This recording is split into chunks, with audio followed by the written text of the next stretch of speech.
అందరినీ కూడా తన పరలోక రాజ్యంలో చేర్చుకుంటానని సెలవిస్తున్నాడు.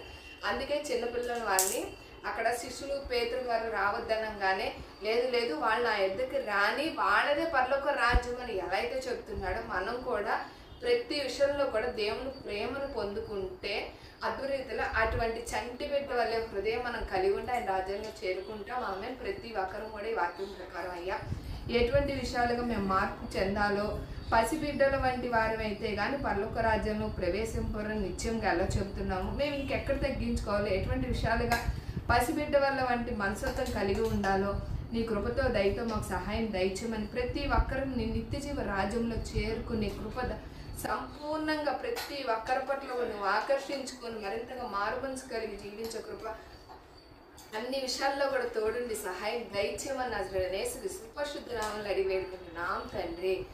ఆమేన్ amen amen. God bless you.